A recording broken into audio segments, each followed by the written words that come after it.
اعوذ باللہ من الشیطان الرجیم بسم اللہ الرحمن الرحیم۔ رمضان اور قرآن دونوں گہرے ساتھی ہیں۔ رمضان قرآن سے محبت کرتا ہے اور قرآن رمضان سے محبت کرتا ہے۔ رمضان ہی تو وہ مہینہ ہے جس میں قرآن نازل کیا گیا، جیسا کہ رب العزت نے فرمایا شہر رمضان الذی انزل فیہ القرآن۔ رمضان کا مہینہ وہ ہے جس میں قرآن نازل کیا گیا۔ رمضان کی سب سے بڑی سعادت، سب سے بڑا اعزاز یہ ہے کہ اس میں اللہ تعالیٰ کا کلام نازل ہوا۔ پہلی کتابیں بھی اسی مہینے میں نازل ہوئیں، آخری کتاب بھی اسی مہینے میں نازل ہوئی۔ قرآن جو رمضان میں نازل ہوا، اس کی سب سے اہم بات یہ ہے کہ وہ ہدایت کی کتاب ہے۔ قرآن سچائی کا دروازہ ہے۔ جو شخص بھی حق کی تلاش میں ہو، اسے اسی دروازے سے اپنی تلاش کا جواب پانا ہے۔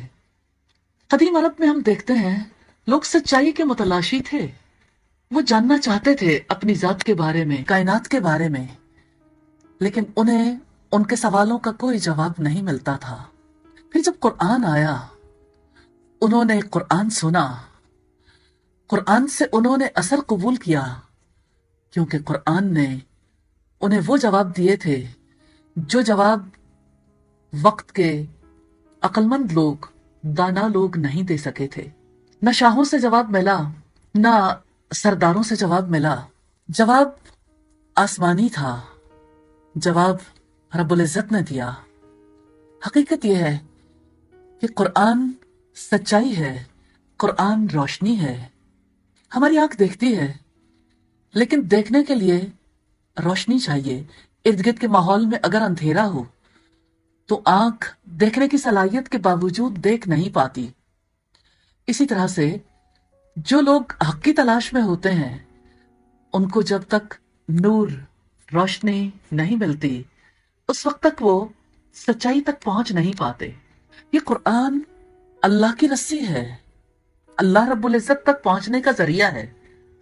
نبی صلی اللہ علیہ وسلم نے فرمایا، سیدنا ابو شرح خزائی سے روایت ہے، وہ کہتے ہیں رسول اللہ صلی اللہ علیہ وسلم ہمارے پاس آئے اور فرمانے لگے، خوش ہو جاؤ، خوش ہو جاؤ، کیا تم لوگ یہ شہادت نہیں دیتے کہ اللہ ہی معبود برحق ہے اور میں اللہ سبحانہ و تعالی کا رسول ہوں؟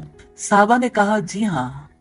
رسول اللہ صلی اللہ علیہ وسلم نے فرمایا، یہ قرآن ایک رسی ہے، اس کا ایک کنارہ اللہ تعالیٰ کے ہاتھ میں ہے اور دوسرا کنارہ تمہارے ہاتھ میں ہے۔ اس کو مضبوطی سے پکڑے رکھو، کیونکہ اس کے بعد تم ہرگز نہ گمراہ ہو سکتے ہو اور نہ ہلاک۔ سلسلہ احادیث صحیحہ میں یہ 713 نمبر پر روایت موجود ہے۔ ایک رسی جس کا سرا ایک طرف بندے کے ہاتھ میں ہے اور دوسری طرف رب کے ہاتھ میں۔ یہ رسی قرآن ہے، یہ رسی رب سے جوڑنے والی ہے۔ ہاں، قرآن کے بارے میں سیدنا عبداللہ ابن مسعود سے جب سوال کیا گیا، ایک سوال سیدنا عبداللہ ابن عباس سے بھی کیا گیا کہ یہ جو قرآن حکیم میں اللہ رب العزت کا ارشاد ہے، وَاعْتَصِمُوا بِحَبْلِ اللَّهِ جَمِيعًا وَلَا تَفَرَّقُوا، کہ اللہ کی رسی کو سب مل کر مضبوطی سے تھام لو۔ اللہ کی رسی سے کیا مراد ہے؟ تو انہوں نے جواب دیا، القرآن حبل اللہ المتین، قرآن اللہ تعالیٰ کی مضبوط رسی ہے۔ قرآن ہی تو بندے اور رب کے تعلق کو جوڑنے والا ہے، اور یہ قرآن سفارش کرے گا۔ سیدنا ابو ہریرہ بیان کرتے ہیں کہ نبی صلی اللہ علیہ وسلم نے فرمایا، قرآن مجید قیامت کے دن اجنبی کے روپ میں آئے گا اور صاحب قرآن سے پوچھے گا، کیا تو مجھے پہچانتا ہے؟ پھر قرآن مجید اپنا تعارف پیش کرتے ہوئے کہے گا، میں وہی ہوں جو تجھے راتوں کو بیدار رکھتا تھا اور دوپہروں کو پیاسا رکھتا تھا۔ آج ہر تاجر اپنی تجارت کے پیچھے ہے اور آج میں تیری خاطر ہر تاجر کے پیچھے ہوں۔ پھر اسے دائیں ہاتھ میں بادشاہت اور بائیں ہاتھ میں ہمیشگی دی جائے گی، اس کے سر پر وقار کا تاج رکھا جائے گا اور اس کے والدین کو 2 عمدہ پوشاکیں پہنائی جائیں گی۔ وہ اس قدر بیش قیمت ہوں گی کہ دنیا و مافیہ کی قیمت بھی ان کا مقابلہ نہیں کر سکے گی۔ وہ کہیں گے اے ہمارے رب، یہ پوشاکیں ہمارے لیے کیوں؟ جواباً کہا جائے گا بیٹے کو قرآن مجید سکھانے کی وجہ سے۔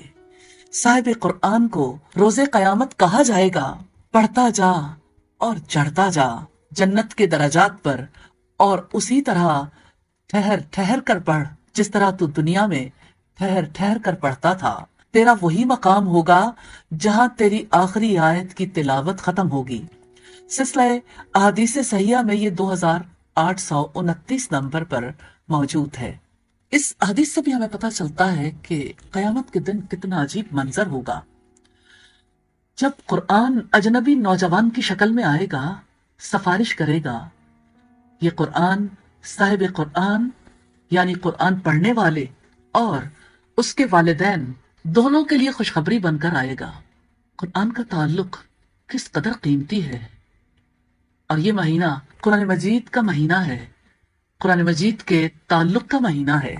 سیدنا ابو ہریرہ رضی اللہ تعالی عنہ سے روایت ہے، نبی صلی اللہ علیہ وسلم نے فرمایا قرآن قیامت کے دن پیش ہوگا، کہے گا اے میرے رب، اسے جوڑا پہنا، یعنی قرآن پڑھنے والے کو تو اسے کرامت، عزت و شرافت کا تاج پہنایا جائے گا۔ پھر وہ کہے گا اے میرے رب، اسے اور دے تو اسے کرامت کا جوڑا پہنایا جائے گا۔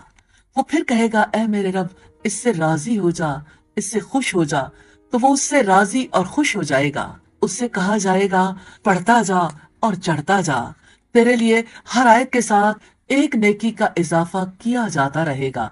ترمذی کی 2915 نمبر روایت ہے۔ قرآن مجید سفارش کرے گا، اور سفارش کس چیز کے لیے؟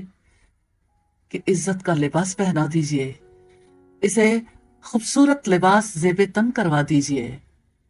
قرآن مجید اپنے پڑھنے والے کے حق میں سب سے زیادہ خیرخواہ ثابت ہوگا۔ سیدنا ابو امامہ باہلی رضی اللہ تعالی عنہ سے روایت ہے کہ میں نے رسول اللہ صلی اللہ علیہ وسلم کو یہ فرماتے سنا قرآن مجید پڑھا کرو، بلا شبہ یہ قیامت کے روز اپنے پڑھنے والوں کے حق میں سفارشی بن کر آئے گا۔ دو خوبصورت صورتیں سورہ البقرہ اور سورہ آل عمران پڑھا کرو، کیونکہ یہ قیامت کے روز اس طرح آئیں گی گویا کہ دو بدلیاں یا سایہ دار چیزیں یا پر پھیلائے پرندوں کے دو غول ہیں، وہ اپنے پڑھنے والے کی طرف سے جھگڑا کریں گی۔ سورہ البقرہ پڑھا کرو کیونکہ وہ باعث برکت اور اس کو ترک کرنا باعث حسرت ہے، اور باطل پرست اس پر غالب نہیں آ سکتے۔ سلسلہ احادیث صحیحہ میں یہ 3992 نمبر پر موجود ہے۔ قرآن مجید کا پڑھنا کس قدر نفع مند تجارت ہے۔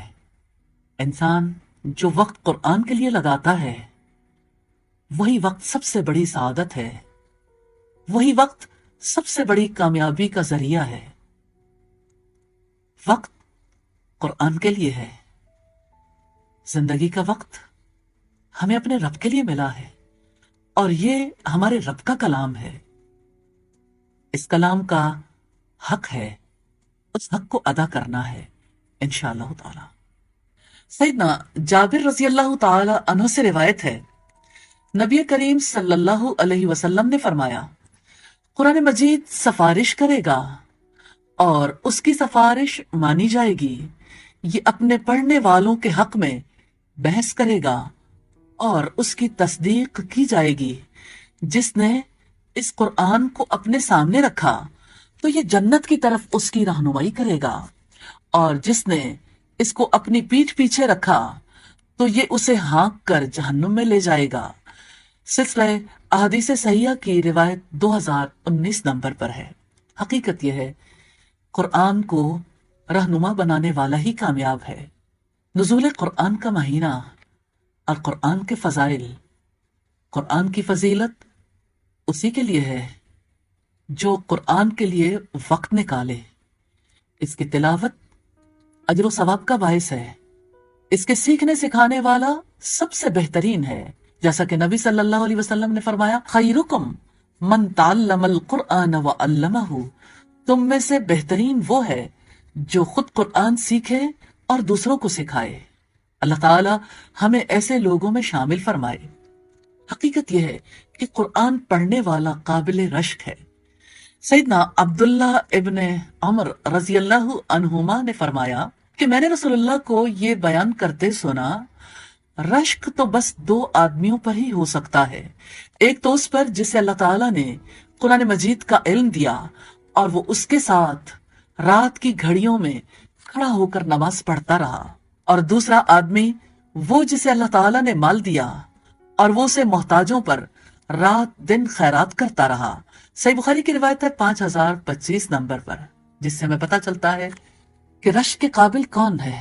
آج کی دنیا جہاں لوگ مال کی وجہ سے ایک دوسرے کو پہچانتے ہیں، جہاں ایک دوسرے کے لیے عزت اور وقار دینے کا معاملہ دنیا کے اسباب سے متعلق ہے، اس دنیا میں خوش نصیب ہے وہ لوگ جنہیں یہ بات سمجھ آ جائے کہ رشک کرنا ہے تو قرآن کی وجہ سے، اور قرآن بھی کیسے؟